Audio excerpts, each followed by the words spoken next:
Et en fait, je vais profiter d'être à Chamalières pour parler de Clermont-Ferrand. Parce qu'hier, j'étais à l'invitation d'Olivier Bianchi, donc le maire de Clermont, à un compte rendu suite à des ateliers sur l'image de la ville, un peu de marketing territorial, si on utilise des gros mots, mais en fait c'était bien plus simple et plus intéressant que ça. C'était tout simplement de recueillir des avis d'habitants de Clermont, certains qui sont là de longue date, certains qui viennent d'arriver. Et dans l'idée, voilà, c'est d'avoir un retour déjà par rapport à la mairie qui soit sans langue de bois. Rien que ça, c'était assez enrichissant. Il y a des choses qui étaient dites qui étaient plutôt vraies, je pense, et qui sont importantes, il me semble, à prendre en compte pour faire quelque chose d'intéressant avec la ville dans les années à venir. Et dans l'idée, c'est d'en faire quelque chose qui soit pas vraiment une campagne de com', mais plus quelque chose, je ne vais pas utiliser des termes de co-construction et machin qui sont un peu surutilisés aujourd'hui, mais quelque chose qui permette d'avoir une vision un peu plus partagée et construite en impliquant les citoyens, ce qui est plutôt intéressant. Donc là c'était la séance de rendu et il y avait plein de choses intéressantes qui ont été dites.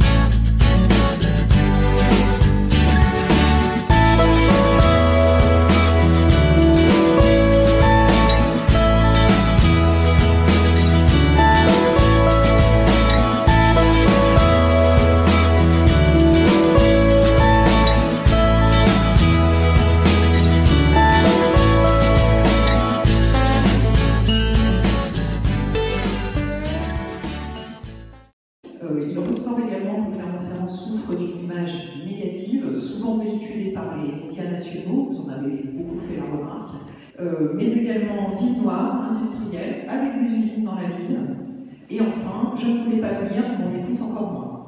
Donc ça, c'était le verbatim des néo-arrivants, et vous citiez, Elisabeth, ce choc, ce premier contact, vous avez dit initiatique, il y a un peu de ça, et le changement qui intervient ensuite, une fois qu'on a vécu Clermont. Ce concept, cette notion, cette sensation de changement, on la retrouve là, pour le coup, de manière quasiment unanime.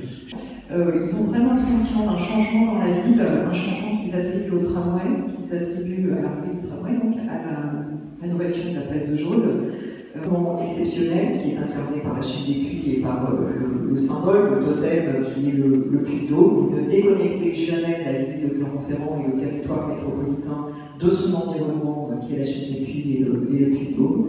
Vous nous avez dit on est très vite dans la nature, où ici on vit les yeux en l'air parce qu'on cherche le puits d'eau en permanence.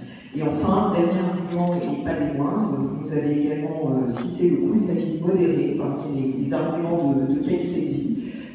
Et une phrase éloquente, certains nous ont dit à Clermont-Ferrand, je peux me permettre un niveau de vie que je ne pourrais pas avoir à Lyon ou dans une autre grande ville. Moi, je pense qu'il faut repartir du paradoxe clermontois, en fait, un homme décomplexé, agréable mais insuffisante, pour dire que la solution sera donc d'abord et avant tout dans le regard que les Clermontois vont porter sur eux. Un petit retour sur la conférence de presse où j'étais, au conseil régional d'Auvergne-Rhône-Alpes à Lyon, où Laurent Wauquiez présentait un des projets phares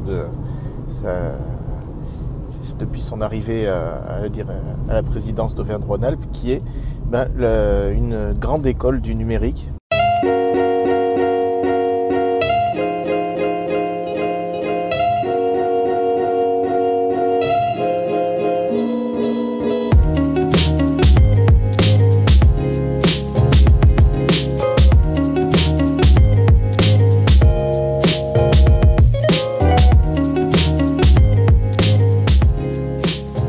Premier objectif, à la rentrée, 500 étudiants